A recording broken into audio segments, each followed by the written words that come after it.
Hello everyone, সবাইকে সোনামণি learning সেন্টারে স্বাগত। আজকের ভিডিওতে নিয়ে এসেছি রায় ও মার্টিন প্রশ্ন বিচিত্রায় ইতিহাসে সপ্তম শ্রেণীর মডেল সেট 5। এর আগে আমি অনেকগুলো সেট করিয়েছি, তোমরা যারা দেখোনি ভিডিও ডেসক্রিপশন বক্সে লিঙ্ক থাকবে, সেখান থেকে দেখে নিও। তাহলে চলো শুরু করা যাক আজকের পর্বটি। দেখো, একে বলেছে সঠিক উত্তর নির্বাচন করো। 1. শশাঙ্কের রাজধানী ছিল। সঠিক উত্তরটি হবে অপশনে কর্ণসুবর্ণ। শশাঙ্কের রাজধানীর নাম কি? কর্ণসুবর্ণ। ভেরি ভেরি ইম্পর্টেন্ট প্রশ্নটা। পরের প্রশ্ন 2 এর দাগ, বঙ্গ নামটি প্রথম উল্লেখ পাওয়া যায়। সঠিক উত্তরটি হবে অপশন সি, ঐতরীয় আরণ্যকে বঙ্গ নামটির প্রথম উল্লেখ পাওয়া যায়। পরের প্রশ্ন 3 এর দাগ, কৈবর্ত বিদ্রোহের নেতা ছিলেন। সঠিক উত্তরটি হবে অপশন এ, ভীম। ভীম ছিল কৈবর্ত বিদ্রোহের একজন নেতা। পরের প্রশ্ন 4 এর দাগ, সকল উত্তর পথনাথ উপাধি ছিল। সঠিক উত্তরটি হবে অপশন বি, হর্ষবর্ধন। হর্ষবর্ধনের উপাধি ছিল সকল উত্তর পথনাথ। পরের প্রশ্ন 5 এর দাগ, চোল রাজের প্রদেশগুলি যে নামে পরিচিত ছিল তা হলো অপশন সি, মণ্ডলম। তাহলে চোল রাজ্যে যে প্রদেশগুলো ছিল সেই প্রদেশগুলিকে বলা হয় মণ্ডলম। পরের প্রশ্ন 6 এর দাগ, গীত গোবিন্দম কাব্যের বিষয় ছিল। সঠিক উত্তরটি হবে অপশনে রাধা কৃষ্ণ। রাধা কৃষ্ণের প্রেম কাহিনী ছিল গীত গোবিন্দ কাব্যের বিষয়বস্তু। তারপর দেখো 2 এর দাগ, নিচের প্রশ্নগুলির উত্তর দাও। একে বলেছে বক্তিয়ার খলজি কতজন সৈন্য নিয়ে নদিয়া আক্রমণ করে। উত্তর হবে 18 জন। 18 জন সৈন্য নিয়ে নদিয়া আক্রমণ করে। পরের প্রশ্ন 2 এর দাগ, পাল বংশের প্রতিষ্ঠাতাকে। উত্তর হবে গোপাল, পাল বংশের প্রতিষ্ঠাতা। পরের প্রশ্ন 3 এর দাগ, বিক্রমশীল মহাবীর কে প্রতিষ্ঠা করে। উত্তর হবে ধর্মপাল।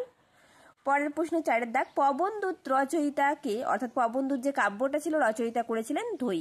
সঠিক উত্তরটি হবে ধৈ। চলো পরের প্রশ্ন। এরপর দেখো 3 এর দাগ, নিচের প্রশ্নগুলির উত্তর দাও। একে বলেছে কে কেন গঙ্গাই কোন চোল উপাধি নেন। চলো এই উত্তরটা দেখে নেওয়া যাক। দেখো উত্তরটা তোমরা এখান থেকে লিখবে। প্রথম রাজরাজের পুত্র রাজেন্দ্র চোল কল্যাণে চালুক্যদের পরাজিত করেন। তিনি বাংলা অভিযান করেন এবং গঙ্গা নদীর তীরে পাল রাজা প্রথম মহিপালকে পরাজিত করে গঙ্গাইকন চোল উপাধি নেন। তাহলে কেন নেন? তিনি মহিপালকে পরাজিত করেছিলেন, এই জন্যই তিনি গঙ্গাইকন চোল উপাধি নিয়েছিলেন। আর কে পেয়েছিলেন? প্রথম রাজেন্দ্র চোল নিয়েছিলেন। এতটুকু লিখবে। অথবা হিজরত কি, এই উত্তরটাও দেখে নেওয়া যায়। দেখো উত্তর, হজরত মোহাম্মদ তার অনুগামীদের নিয়ে 622 খ্রিস্টাব্দে মক্কা শহর ছেড়ে মদিনা শহরে চলে যান। মক্কা থেকে মদিনায় এই চলে যাওয়াকে আরবি ভাষায় হিজরত বলা হয়। Very very important. এই প্রশ্নটা পরীক্ষায় আসার খুব সম্ভাবনা রয়েছে। এই প্রশ্নটা আমি তোমাদের সাজেশন দিয়েছিলাম, সেই সাজেশন থেকে এখানে তুলে দিয়েছি। তোমরা অবশ্যই সাজেশন প্রশ্নগুলো দেখে নেবে। পরের প্রশ্ন 2 এর দাগ, রামচরিত কাব্য কে রচনা করেন। উত্তর হবে সন্ধ্যাকর নন্দী রামচরিত কাব্য রচনা করেন। এরপর দেখো দেওয়া আছে, এই কাব্য রামায়ণের রামের আড়ালে কোন রাজার কথা বর্ণনা করা হয়েছে। উত্তর হবে রামপালের কথা বর্ণনা করা হয়েছে। এরপর দেখো 4 এর দাগ, নিচের প্রশ্নগুলির উত্তর দাও। একে বলেছে মাচ্ছান্নায় কি। দেখো উত্তর, বাংলার রাজা শশাঙ্কের মৃত্যুর পর তার পুত্র মানবদেব সিংহাসনে বসেন। তিনি মাত্র 8 মাস 5 দিন রাজত্ব করেছিলেন। এই সময় থেকে কনৌজ রাজ হর্ষবর্ধন, কামরূপের রাজা ভাস্কর বর্মা, কাশ্মীর রাজ ললিতাদিত্য সহ অনেকে বারবার বাংলা আক্রমণ করেন। ফলে বাংলায় চরম অরাজকতার সৃষ্টি হয়। পুকুরের বড় মাছ যেমন ছোট মাছ গিলে খায়, বাংলার জনজীবনে সেই অবস্থা তৈরি হয়েছিল। সবলেরা দুর্বলের উপর অত্যাচার করত। বাংলার এই অবস্থাকে মাচ্ছান্নায় বলা হয়। চলো পরের প্রশ্ন। পরের প্রশ্ন 2 এর দাগ, টিকা লেখো দীপঙ্কর শ্রীগান। দেখো উত্তর, এখান থেকে শুরু করে বাঙালি বৌদ্ধ আচার্যদের মধ্যে সবচেয়ে বিখ্যাত ও শ্রেষ্ঠ পণ্ডিত ছিলেন দীপঙ্কর শ্রীগান, অর্থাৎ অতীশ দীপঙ্কর। তার আসল নাম ছিল অতীশ। অদন্তপুরী বিহারের আচার্য শিলরক্ষিতের কাছে দীক্ষা নিয়ে তিনি দীপঙ্কর শ্রীগান নামে ভূষিত হন। জন্ম ও জন্মস্থান লিখবে। 980 খ্রিস্টাব্দে বঙ্গাল অঞ্চলের বিক্রম মণিপুরে বজ্রযোগিনী গ্রামে জন্মগ্রহণ করেন। তার ব্রাহ্মণ্য মতবাদের বিরোধী ছিলেন বলে তার জন্মভিটা নাস্তিক পণ্ডিতের ভিটা নামে পরিচিত।